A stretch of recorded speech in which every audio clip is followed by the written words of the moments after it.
আলাপ করাটা জরুরি হয়ে পড়ছে, কারণ অনেকে মনে করতেছেন যে বিএনপির সাথে কেন আমাদের দূরত্বটা বাড়ছে। আমরা অনেকেই যারা বিএনপির সাথে হাসিনা হটাও আন্দোলন করছি, তাদের সাথে বিএনপির একটা দৃশ্যমান দূরত্ব তো তৈরি হয়েছে। তার সঙ্গত কারণও আছে, সেই কারণগুলো নানা সময় বলা হয়েছে, আবার আলাদা করে করার দরকার আছে বলে মনে করি না। কিন্তু বিএনপির সাথে এই সংকটটা কি হঠাৎ করে তৈরি হয়েছে? না, এই সংকট অনেক আগে থেকেই ছিল। সেজন্য হাসিনা হটানোর লড়াইয়ে সে নেতৃত্ব দিতে পারে নাই। বাংলাদেশের সবচেয়ে বড় রাজনৈতিক দল হওয়ার পরেও সে 2024-এর বিপ্লবের নেতৃত্ব দিতে পারে নাই। শুরু করি বিএনপির যত ভুল নিয়ে। আসেন আল্লাহর নামে শুরু করি। বিএনপির সবচেয়ে বড় ভুল হইতেছে জিয়াউর রহমানের পজিশনিং শব্দটা মার্কেটিং এর শব্দ। আগে পজিশনিং শব্দ বলতে কি বোঝায় এটা বুঝেনি। এটাতে মার্কেটিং এ বলে প্রোডাক্ট পজিশনিং। এটা হলো মার্কেটিং এর একটা কৌশল, যার মাধ্যমে একটা পণ্যকে গ্রাহকদের মনে একটা নির্দিষ্ট এবং স্বতন্ত্র অবস্থানে স্থাপন করে দেয়। সহজ কথা, এটা হলো গ্রাহকদের মনে একটা ধারণা বা ভাবনা তৈরি করা যে পণ্যটা অন্য পণ্যের তুলনায় কিভাবে আলাদা, কিভাবে তাদের সমস্যা সমাধান করতে পারে। আমি একটা উদাহরণ দিই। ধরেন গাড়ির বাজারের পজিশনিং। ধরা যাক দুইটা গাড়ি আছে, গাড়ির নির্মাতা দুইটা, তাদের পণ্যের পজিশনিং করতেছে। মার্সিডিজ বেঞ্জ, এই যে মার্সিডিজ বেঞ্জ আর টয়োটা, দুটোই গাড়ি একই কাজ করে, তাই না? কিন্তু কোন গাড়িটা কিনবেন, কে কিনবে?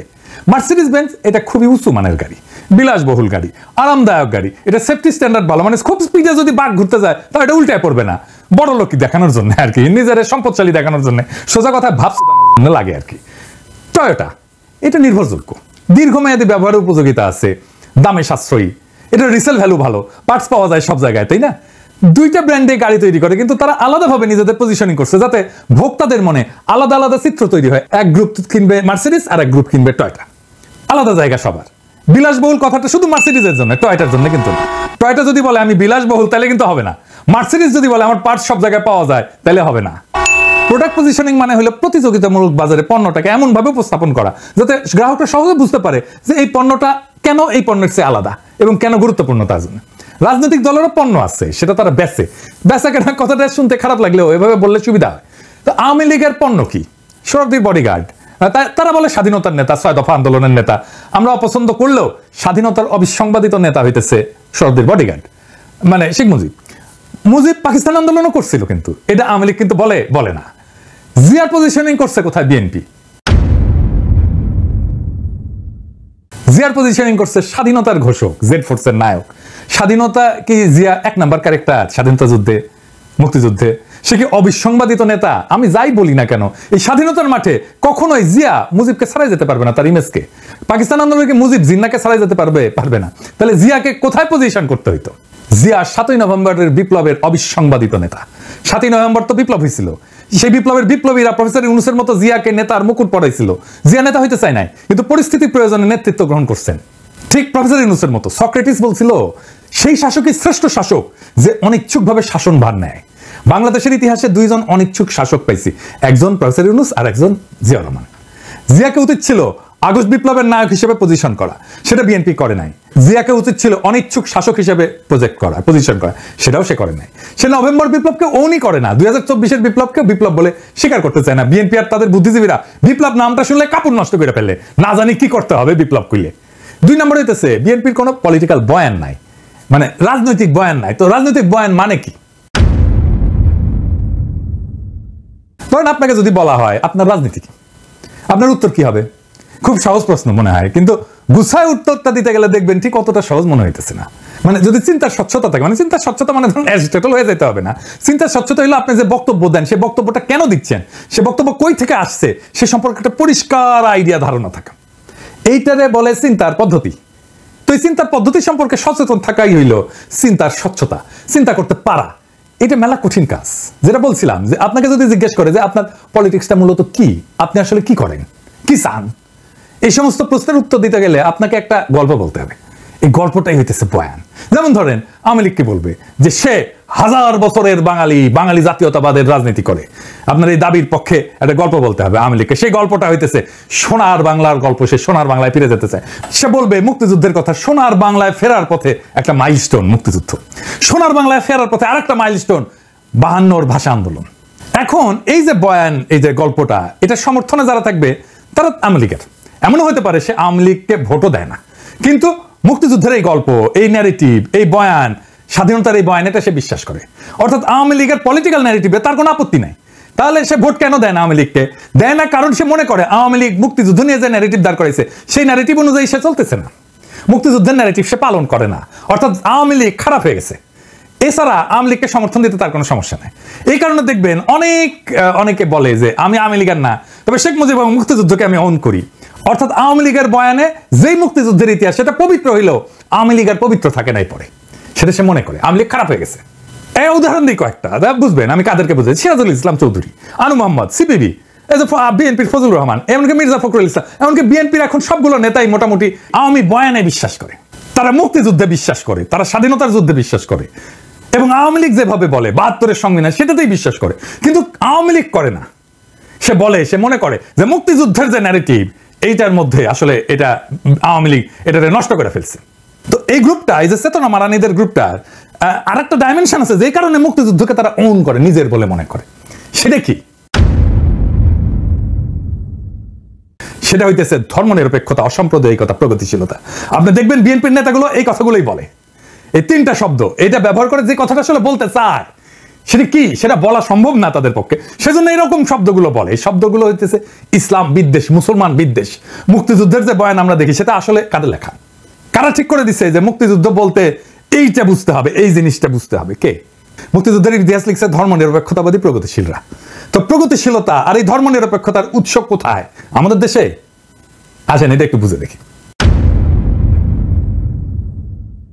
বাংলাদেশ রাষ্ট্র গঠনের 3টা পর্যায় আছে সুনির্দিষ্ট।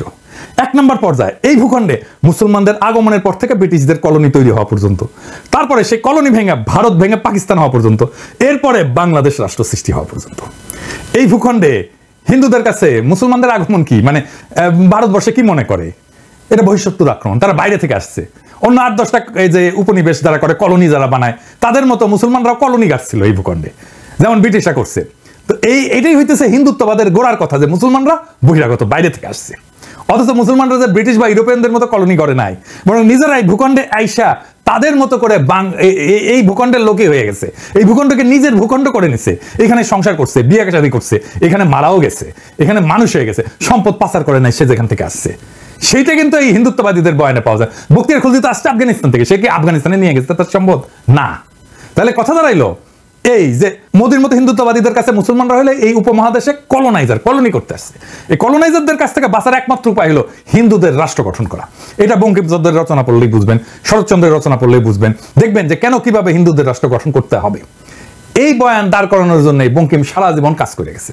তাহলে বিষয়টা দাঁড়াইলো যে ভারত বা হিন্দুত্ববাদ এমন বয়ানই দাঁড় করাবে বা এমন বয়ানকে সমর্থন করবে যেটা হিন্দুত্ববাদের স্বার্থকে মুসলমান জনগণের স্বার্থের উপরে দাঁড় করাবে। আচ্ছা, এবার আসেন দেখি, আপনি যদি আমাদের এই দিককার পূর্ববঙ্গের বা বাংলাদেশের রাজনৈতিক ইতিহাস দেখেন, এখানে মূল দ্বন্দ্বটা আসলে কিসের ছিল? এই ভূখণ্ডের জনগোষ্ঠীর লড়াইটা কি নিয়েছিল? আসেন সেটা একটু বুঝে দেখি, তাহলে আমরা বুঝতে পারবো যে আসলে আমরা কোথায় যাইতেছি এবং কোথায় থেকে কোথায় আসলাম। দ্বন্দ্বটা মূলত জমি নিয়ে। জমি নিয়ে কেন? কারণ জমি কৃষিভিত্তিক সমাজের জীবিকা। মূলত পৃথিবীর অধিকাংশ দ্বন্দ্বই তার সম্পদ নিয়ে। আমাদের কৃষিভিত্তিক সমাজের সম্পদ তো জমি, তাই দ্বন্দ্বটা জমি নিয়ে হওয়ার কথা। মোগল আমল আর ব্রিটিশ আমলে যে ভূমি ব্যবস্থাপনা ছিল, এই দুইটার মধ্যে মৌলিক তফাৎ ছিল। মানে মোগল আমলের থেকে ব্রিটিশ আমলে, মোগলদের বিশেষ করে আকবরের আমলে জমির মালিকানা ছিল সম্রাটের। খাজনার বিনিময়ে কৃষক জমির সকল অধিকার ভোগ করত। জমিদারের কাজ ছিল মূলত প্রশাসনিক, খাজনাটার মালিক ছিল না সে। খাজনাও ফসলের উৎপাদনের উপরে নির্ভর করতো। কোনো বছর ফসল যদি ভালো হইতো খাজনা বাড়তো, উৎপাদন কম হইলে খাজনা কমে যেত। বাংলা অঞ্চলে ব্রিটিশরা চিরস্থায়ী বন্দোবস্ত চালু করার পরে এই ব্যবস্থার আমূল পরিবর্তন আসে। শুরু হয় আমাদের দুঃখ। কেমন সেটা? জমিদার হয়ে যায় ভূমির মালিক, আর কৃষক হয় খাজনা দেওয়ার মেশিন। ফসল ভালো হয়েছে কি খারাপ হয়েছে সেটা না, নির্দিষ্ট পরিমাণে খাজনা কৃষককে দিতে বাধ্য থাকতে হবে, একই পরিমাণে খাজনা। ফসল খারাপ হইলেও দিতে হবে, ভালো হইলে তো দিতে হবেই। মোগল এবং ব্রিটিশ আমলে জমিদারদের পার্সেন্টেজ করেন, তাহলে দেখবেন যে মোগল আমলে আনুমানিক 60 থেকে 70% জমিদার ছিল হিন্দু, বাকিটা মুসলমান এবং অন্যান্য ধর্মের। ব্রিটিশ আমলে এই সংখ্যাটা বাইরে হিন্দু জমিদারদের ক্ষেত্রে দাঁড়ায় 70 থেকে 80% হিন্দু জমিদার, মুসলমান এবং অন্যান্য ধর্মের জমিদারদের সংখ্যা দাঁড়ায় 20 থেকে 30%। অর্থাৎ মুসলমানরা মূলত বহিঃশত্রু, এই ধারণা থেকেই হিন্দু এলিটরা সবসময় ক্ষমতার কেন্দ্রে তাদের অবস্থানটা নিশ্চিত করছিল। ফলে ব্রিটিশদের আমলে আমাদের বাংলা অঞ্চলে হিন্দু জমিদারদের বর্ধিত ক্ষমতা পরিণত হয় মূলত রাজনৈতিক প্রভাব খাটায়, হিন্দু প্রভাব বজায় রাখায়। আর এই চিরস্থায়ী বন্দোবস্তের জমিদারি প্রথায় হইয়া দাঁড়ায় বাংলায় ফিরে পাওয়া সেই ক্ষমতা যা হিন্দু রাষ্ট্রে সে পাইতে চাইছিল, বা মুসলমানদের আগমনদের আগে যেই ক্ষমতাটা হিন্দুদের ছিল। মুসলমানদের আগমনের পর এই প্রথম ব্রিটিশ আসার পরে হিন্দুরা তাদের হিন্দু রাষ্ট্র মানে মুসলমানদের হঠাৎ রাষ্ট্র ক্ষমতা তাদের অধীনে নেওয়ার সুযোগটা এমন ভাবে পাইলো যেটা মুঘলদের আমলে ছিল না। তো হিন্দু রাষ্ট্র বানানোর পথে জমিদার শ্রেণীর যে রাজনৈতিক প্রভাব, সেই প্রভাবের বিরুদ্ধে বিরোধিতা করবে কারা? মুসলমানরা, কারণ তারাই প্রজা। মনে রাখবেন যে এই বিরোধিতা গরিব কৃষকদের জমির মালিকানা আদায়ের আন্দোলন। কৃষকদের দিক থেকে আন্দোলন কোনো মুসলমান রাষ্ট্র গঠনের স্বপ্ন না, বা মুসলমান রাজত্ব ফিরে পাওয়ার স্বপ্ন না, সে ধর্ম প্রতিষ্ঠা করতে আসতেছে না, এটা স্রেফ জমিদারি প্রথার নিষ্পেষণের বিরুদ্ধে প্রতিবাদ। এই আন্দোলনের নেতৃত্ব কারা দিচ্ছে আপনি যদি নাম দেখেন, এইটা দেখেন ফকির মজনু শাহ, হাজী শরীয়তুল্লাহ, দুদু মিয়া, তিতুমির, নুরুদ্দিন। এই আন্দোলন করছে মুসলমান হিন্দু কৃষকেরা মিলে, যারা হিন্দু জমিদারদের নিষ্পেষণ থেকে বাঁচতে চাইছিল। বাংলা অঞ্চল মানে পূর্ব বাংলা অঞ্চল, আজকে যেটা বাংলাদেশ, সেটা মুসলমান অধ্যুষিত হয়। এখানে মুসলমানদের পরিচালিত বিদ্রোহগুলাই এই জনপদের জনগণের রাজনৈতিক চিন্তার গঠনে সবচেয়ে শক্তিশালী প্রভাব রাখছে। দেখেন হাজী শরীয়তুল্লাহ প্রশ্ন উঠাচ্ছে যে জমির মালিক তো আল্লাহ, কোন মানুষ না, ফলে জমিদারদের এই জমির মালিকানা আমরা মেনে নেব কেন? একটা গান আছে এই ধারণার উপরে ভিত্তি করে, শুনছেন কিনা জানি না। এটা হইতেছে এরকম: মাঠে মাঠে সোনালি ধান, পরাণ পাগল করে, কয়দিন পরে সেই ধান যাইব জমিদারের ঘরে রে, আমার হিস্সা নাই সেই ধানে, আমি যদি আল্লাহর বান্দা, জমিন ও আল্লাহর, আদম হাওয়ার সন্তান মোরা, সমান অংশীদার রে, আমার হিস্সা যায় কোনখানে? এই যে প্রশ্নের ধরনটা ধর্মীয়, কিন্তু অর্থ কি? অর্থ হইল আমরা এই বেইনসাফি মানি না। অর্থাৎ ইসলাম হয়ে উঠতেছে অন্যায়ের বিরুদ্ধে প্রতিবাদের হাতিয়ার, প্রতিবাদের ভাষা। খেয়াল করেন, জমির মালিকানার প্রশ্ন পরিণত হচ্ছে একটা রাজনৈতিক প্রশ্নে। অর্থাৎ ইসলাম শুধু ধর্মে সীমাবদ্ধ থাকতেছে না, এটা পরিণত হচ্ছে মজলুমের অধিকার আদায়ের অস্ত্রে। এই কারণে বাংলাদেশে ইসলামকে শুধু ধর্মে রিডিউস করে নিয়ে আসাটা প্রগতিশীলদের একটা কৌশল। কারণ তাহলেই সে ধর্মকে ব্যক্তিগত বলে ড্রয়িং রুমে আলাপে বিষয় বানায় ফেলতে পারবে, ড্রয়িং রুমে আটকায় ফেলতে পারবে, তার রাজনৈতিক প্রভাব থাকবে না। এর ফিরে যায়, তার মানে আমার রাজনৈতিক প্রশ্ন হচ্ছে যে আমার জমির মালিকানা যারা দেয় না তারা আমার শত্রু। রাজনৈতিক প্রতিপক্ষের জায়গা করে নিচ্ছে হিন্দু জমিদাররা। হিন্দু জমিদার মানে শুধু জমির মালিকই না, সে মূলত তার জমিদারের সকল প্রজার মালিক। জমিদারের বাড়ির সামনে দিয়ে জুতা পরে যাওয়া যায় না, হাঁটা যায় না। জমিদারের ছাওয়া মারানো যায় না। জমিদারের নাতির অন্নপ্রাশনে টাকা দিতে হয়, বেশি খাজনা দিতে হয়। আবার মুসলমান যদি মুখে দাঁড়িয়ে রাখে তাহলে খাজনা দিতে হয় এক্সট্রা। গরু কোরবানি দেওয়া যাবে না, খাজনা দিতে না পারলে পিটায় মেরে ফেলবে। জমিদার পূজা করবে, সেজন্য খাজনা দিতে হবে মুসলমানদেরকে। তখন মুসলমানরা প্রশ্ন তোলে যে আমি কেন হিন্দুর পূজায় খাজনা দিব? এই জমিদারদের নির্যাতনের ইতিহাস জানতে হবে আপনাদেরকে, কি বিভৎস নির্যাতন করত। যাই হোক, ফলে জমিদারি উচ্ছেদের যে প্রকল্প, সেটা শুধু জমির মালিকানা পাওয়ার মধ্যে সীমাবদ্ধ থাকে না, সেটা নিজের জন্য রাষ্ট্র বানানোর একটা প্রকল্পে পরিণত হইতে থাকে। এমন রাষ্ট্র যেখানে কৃষক তার জমির মালিকানা পাবে তো বটেই, সেই রাষ্ট্রে সে মানুষ হিসেবে বেঁচে থাকার অধিকার পাবে। এই প্রেক্ষাপটেই বাংলার মুসলমানরা বঙ্গভঙ্গের পক্ষে দাঁড়াইছিল।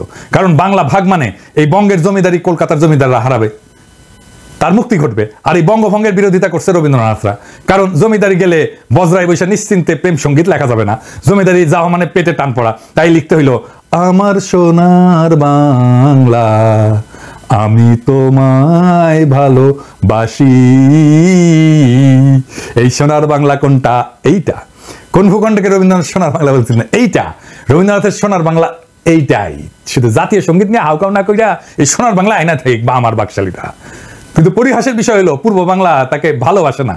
কিন্তু এই জমিদারি রক্ষার গানটাই হয়ে দাঁড়ায় জমিদার বিরোধী জনগণের রাষ্ট্রের জাতীয় সঙ্গীত কি তামাশা। এই জমিদার বিরোধী আন্দোলনে আসলে কি ঘটে?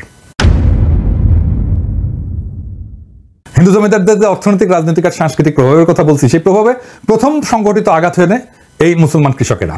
ফলে এই যে জমিদার শ্রেণীর যে আধিপত্য এবং আপামর হিন্দুদের যে আধিপত্য, তার উপরেও আঘাত পড়ে। একজন হিন্দু কৃষক এবং মুসলমান কৃষকের মধ্যে তফাৎ হইল যে ওই হিন্দু কৃষক মানসিকভাবে জমিদারদের সাথে অবস্থান করে, আর মুসলমান কৃষকটা থাকে দ্বিতীয় শ্রেণীতে। এমন তথ্য আপনি ইতিহাসে পাবেন। জমিদার বাড়িতে দুই কৃষক গেল, একজন হিন্দু আর একজন মুসলমান। একজন বসলো পাটিতে আর একজন বসলো মাটিতে। কে মাটিতে বসলো বলে মনে করেন? মুসলমান কৃষক। দরিদ্র কৃষক হইলেও শুধুমাত্র হিন্দু হওয়ার কারণে আপনি সাংস্কৃতিকভাবে শক্তিমান হয়ে উঠবেন, নিজের শক্তি ফিল করবেন। এটা আপনি দেখতে পাবেন, এখনো দেখতে পাবেন যে আওয়ামী লীগের কাছ থেকে জীবনে একটা উপকার পায় নাই কিংবা চায় নাই, কিন্তু জুলাইয়ের গণহত্যাকে অস্বীকার করে এমন আওয়ামী সমর্থকের দিকে খেয়াল করে দেখলে বুঝবেন এরা আওয়ামী লীগ ক্ষমতায়, এই চিন্তাটাই তাকে ক্ষমতাবান করে তোলে। সে মনে করে আমি ক্ষমতার একটা অংশ, আমার একটা আলাদা ক্ষমতা আছে। ফলে মুসলমান কৃষক যখন হিন্দু জমিদারদের বিরুদ্ধে বিদ্রোহ করে, তার মনে তখন এই ব্যবস্থা উচ্ছেদের স্বপ্ন থাকে নতুন রাষ্ট্রের। এই রাষ্ট্রের স্বপ্নই তাকে দেখাইছিল পাকিস্তান, দেখাইছিল জিন্নাহ, ফলে পূর্ববঙ্গের মুসলমান এই পাকিস্তানের পক্ষে দাঁড়ায়। পাকিস্তান রাষ্ট্রের ধারণা আসছিল মূলত গান্ধীদের হিন্দুত্ববাদী ভারত বানানোর বিরোধিতা থেকেই। মুসলমানরা এই দেশে বহিরাগত শত্রু, এই ধারণার কন্টিনিউশন, ধারাবাহিকতা হইতেছে কংগ্রেস। যা বলতেছিলাম যে এই পাকিস্তান যখন বলে যে আমরা জমিদারি প্রথা উচ্ছেদ করে দেবো, তখন পূর্ববঙ্গের মানুষ কোনো দিকে না তাকায় তাকে সমর্থন করে। কারণ এমন একটা রাষ্ট্রের স্বপ্নই তো তারা এতদিন ধরে দেখছে। পাকিস্তান সৃষ্টি করতে চাওয়া আর গরিব মুসলমান কৃষকের পাকিস্তান রাষ্ট্র বানানোর প্রশ্নের সমর্থন দেওয়া এক না, এটা একটু মনে করাই দিতে চাই। পূর্ববঙ্গের জনগণের সমর্থন নেওয়ার জন্যই মূলত এই কথার উদ্ভব হয়েছিল এবং জনগণ তাতে সায় দিছিল স্বাভাবিকভাবে। তো সাদের জমিদারি উচ্ছেদ হয়ে যাবে, এটা মানা স্বাভাবিকভাবে অসম্ভব হিন্দু জমিদারি এলিটদের জন্য। হিন্দুত্ববাদী রাষ্ট্র প্রকল্পের জন্য এটা সবচেয়ে বড় শত্রু। কিন্তু বাস্তবতা হইল পাকিস্তান তৈরি হয় এবং সাদের জমিদারি জয় বাংলা হয়ে যায়। অর্থনৈতিক প্রতিপত্তি যদি চলে যায় হিন্দু জমিদারদের, তাহলে বাকি থাকে কি? হিন্দু জমিদারদের হাতে তখন একটা মাত্র অস্ত্র থাকে, সেটা হইল সাংস্কৃতিক আধিপত্য, বয়ানের আধিপত্য। শুধুমাত্র তাহলেই পাকিস্তানকে ভাঙা যাবে। পাকিস্তান রাষ্ট্রে বহু সমস্যার কারণে পাকিস্তানকে সবচেয়ে বেশি সমর্থন করা বাঙালি মুসলমান কৃষকের স্বপ্নভঙ্গ হয় কিছুদিনের মধ্যেই। কেন হয়, কখন হয়, একটু বুঝাই দেখি। প্রথম হয় ভাষা আন্দোলনে 52-তে। ভাষা আন্দোলন কিন্তু কোনো মাতৃভাষার আন্দোলন ছিল না, শুনলে খারাপ লাগবে, কিন্তু আসলে কেন ভাষা আন্দোলনটা হইল? এইটা ছিল গরিব কৃষকের ছেলের চাকরি পাওয়ার আন্দোলন। জমিদারি প্রথার শিকল থেকে রক্ত দিয়ে বেড়ে আসে কৃষক যখন শোনে রাষ্ট্রের ভাষা হবে উর্দু, অর্থাৎ সে বাংলায় কথা বলার ছেলে আর সে চাকরি পাবে না, সে বিদ্রোহ করে বসে। 52-র ভাষা আন্দোলন এই দেশের মেহনতি মানুষকে চেনার একটা বিশাল সুযোগ। পাকিস্তান আন্দোলন করে পাকিস্তান বানানো বাঙালি মাত্র 5 বছরের মাথায় রাষ্ট্রের বিরুদ্ধে বিদ্রোহ করে বসে। ফলে এদেশের জনগণ যে নিজের স্বার্থ বুঝে এবং বুঝে নিতে চায়, অন্তত তাকে বেশি দিন মুখে চুষনি দিয়ে চুপ করে রাখা যায় না, সেটা এই ঘটনায় বোঝা যায়। আমি এই জন্যই বলতাম, বারে বারে বলতাম, হাসিনার শাসন টিকবে না, কোথাও কোনো প্রতিরোধ নাই। আমি তখনও বলছি টিকবে না, আপনারা অবিশ্বাস করছেন অনেকেই, বলেন আমি বাড়ায় বাড়ায় বলি, আমি সকাল সন্ধ্যা হাসিনাকে ফেলাই দিই। এটাই আমাদের শক্তি। অনেকে আবার বলে যে আবার ফেসিবাদ আসবে, আসতে পারে, টিকবে না। অনেকে বলে ভারতীয় আধিপত্যবাদ আসবে, আসতে পারে, টিকবে না। অনেকে বলে বিএনপি আওয়ামী লীগের শাসনের মতোই শাসন চালাবে, চালাইতে পারে, টিকবে না। বাংলাদেশের মাটিতে বাতাসে এমন কিছু একটা আছে, এটা মাথা নোয়ানোর না। এটা আমি আপনি না থাকি, বাংলাদেশ আবার জায়গা উঠবে, বাংলাদেশ আবার প্রতিরোধ করবে। যা বলছিলাম যে হিন্দু জমিদারদের শ্রেণীর যে সাংস্কৃতিক বয়ান, এই আধিপত্য, এই আধিপত্য তৈরি করে কে? আধিপত্যই তৈরি করে প্রগতিশীলতা, অসাম্প্রদায়িকতা এবং ধর্মনিরপেক্ষতার নামে। কারা করে? প্রথম আলো, টেলিস্টার, সিপিবি, ছায়ানট, উদিসি, এদের মাধ্যমে। যে কথাটা বলার জন্য এই 3টে শব্দ ব্যবহার করে, সেটা কি ইসলাম বিদ্বেষ, মুসলমান বিদ্বেষ। কারণ কি? তার কারণে এই মুসলমান তার শখের জমিদারি, তার হিন্দুত্ববাদী ভারত ভেঙে দিছে। ফলে তাদের গায়ের ধরে না পারি, চিন্তার ক্ষমতা আমাদের নিচেই রাখবো। প্রমাণ দিই আপনাকে। যদি জিজ্ঞেস করা হয় একজন অসাম্প্রদায়িক প্রগতিশীল লোক বললে আপনার মাথায় কেমন চিত্র ভাইসা ওঠে, আমি উত্তরটা দেবো না। তবে শুধু এটুকু বলবো যে আপনার মাথায় কোনো দাড়ি টুপিওয়ালা লোককে, মুসলমানকে অসাম্প্রদায়িক প্রগতিশীল বইলে মনে হবে না। মুক্তিযুদ্ধের পর থেকে আমাদের রাষ্ট্রের রাজনৈতিক বয়ান যেটা আধিপত্য করতেছে, সেই বয়ানে কি দাড়ি টুপি পরা কাউকে স্থান দেওয়া যায়? ভেবে দেখেন। আমাদের প্রধান বয়ানে দাড়ি টুপি পরা সবাই হলো পাকিস্তানি, এবং জাফর ইকবালদের মতো সবাইকে পাকিস্তান পাঠিয়ে দিতে হবে। যে দাড়ি টুপি আর লুঙ্গির মুসলমানরা বাংলাদেশ রাষ্ট্র বানাইলো, তারাই এখন এই দেশের শত্রু, আর মালিক হইল কলকাতার সোনাগাছির খাটের যোদ্ধারা। এই দেশের অসাম্প্রদায়িকতা হইলো পয়লা বৈশাখের রমনায় সিঁদুর ধুতি, হাতে শাখা পইরা মুসলমানদের ছেলেমেয়েদের নৃত্য করা, আর দাড়ি টুপি বোরখার আদম হইলো দেশকে জঙ্গি বানাইতে চাওয়া চরমপন্থী ইসলামিস্ট। এই তো প্রগতিশীলদের বয়ানে মুক্তিযুদ্ধ, তাই না? যে গরিব মুসলমান কৃষক জমির মালিকানা আর অধিকারের রাষ্ট্র বানাইতে বহু সংগ্রামের শেষে এই বাংলাদেশ বানাইলো, সেই বাংলাদেশে তারা হয়ে গেল দেশ বিরোধী। খুব মজার ব্যাপার না? আর এই বয়ানের কারিগর কারা? এই বয়ানের কারিগর হইতেছে সেই প্রগতিশীল সাম্প্রদায়িক ধর্মনিরপেক্ষ ভাইয়েরা আর বোনেরা। এই বয়ানই তো হিন্দু জমিদারদের কালচারাল ন্যারেটিভের আধিপত্যের বয়ান, যে বয়ান এসে থিতু হয়েছে আওয়ামী লীগের হাতে। ফলে আওয়ামী লীগ হয়ে উঠছে ভারতের একমাত্র বর্ষার স্থল। বিএনপির রাজনৈতিক দেউলিয়াত্বের কথা উঠতে যায় এত বড় ইতিহাস আনতে হইলো, ক্ষমা করবেন, এবার বিএনপির আলাপে ঢুকবো। জেনারেল জিয়া হইলেন এই দেশের ইতিহাসের দ্বিতীয় প্রধান রাজনৈতিক ব্যক্তি, যিনি ভারতের সৃষ্ট বাংলাদেশে অনুষ্ঠিত এই বয়ানের বিরুদ্ধে দাঁড়ায় পড়ছিলেন দ্বিতীয় ব্যক্তি হিসেবে। প্রথম ব্যক্তি কে ছিলেন? মৌলানা ভাসানী। অর্থাৎ মুক্তিযুদ্ধ তথা বাংলাদেশের পলিটিক্যাল ডমিনেন্ট বয়ানকে ভেঙে নতুন বয়ান দাঁড় করেছিলেন জিয়াউর রহমান। তিনি যে খুব শক্ত বয়ান দাঁড় করাতে পারছিলেন তা না, তবে আওয়ামী বয়ানের বাইরে তিনি আসতে পারছিলেন। ফলে ভারতের হেজিমনির বাইরেও যে এদেশে পলিটিক্স করা যায় সেটার পথ তিনি দেখাইছেন। এমনকি মৌলানা ভাসানী ক্ষমতায় আসতে পারেননি, জিয়াউর রহমান ক্ষমতায় চলে আসছিলেন। সো মৌলানা ভাসানীর চেয়ে এক ধাপ আগায় জিয়াউর রহমান ইন্ডিয়ার কালচারাল ডমিনেন্স পলিটিক্যাল বয়ানের বাইরে নতুন একটা রাজনৈতিক চিন্তা দেখাইছেন এবং সেই চিন্তাকে ক্ষমতাশালী করে তুলছেন। আজকের বিএনপির অবস্থা কি? আজকের বিএনপি মুক্তিযুদ্ধের কথা বলে ৭২-এর সংবিধানের কথা বলে রাজনীতি করতে চাইতেছে। প্রথম আলো ডেইলি স্টারের সামনে জিয়াফত দিলে বিএনপির পুচ্ছে আগুন জ্বলে যায়, আর মির্জা ফখরুল মিছা কথা বলে বক্তৃতা দেয় যে পত্রিকা অফিসে আগুন দেওয়া হয়েছে। এমন বাংলাদেশকে আমরা চেয়েছিলাম। বাংলাদেশ রাষ্ট্রের সাথে সবচেয়ে বড় গাদ্দারি এখন বিএনপি শুরু করছে। বিএনপি যদি মুক্তিযুদ্ধের আওয়ামী বয়ানি ফেরি করে তাহলে আলাদা করে পার্টি করার প্রয়োজনীয়তা কিসের? আওয়ামী লীগ করলেই তো পারে। তো মুক্তিযুদ্ধের বয়ান দিয়ে যে ফ্যাসিজম আওয়ামী লীগ চালু করছিল, সে একই কাজ তো বিএনপি চালু করলো। তাহলে বিএনপির নিজের রাজনীতি কোনটা? উত্তর হইল যে বিএনপির কোনো রাজনীতি নাই। আওয়ামী লীগ তার বয়ান দিয়ে ফ্যাসিজম করছিল, কারণ সেটা করার জন্য যে জিনিসগুলো দরকার, যে ন্যারেটিভ দরকার, সেটা তার ছিল। বিএনপির ফ্যাসিজম করতে পারবে না, কারণ ফ্যাসিস্ট হওয়ার জন্য যে ন্যারেটিভ দরকার সেটা তার নাই। বড় জোর চাঁদাবাজ হতে পারবে, টেন্ডারবাজি করতে পারবে, ঘুষ খাইতে পারবে, টেম্পু স্ট্যান্ড দখল করতে পারবে, আওয়ামী লীগের চাইতে কুৎসিত ভাবে গালি দিতে পারবে, কিন্তু রাজনীতি করতে পারবে না।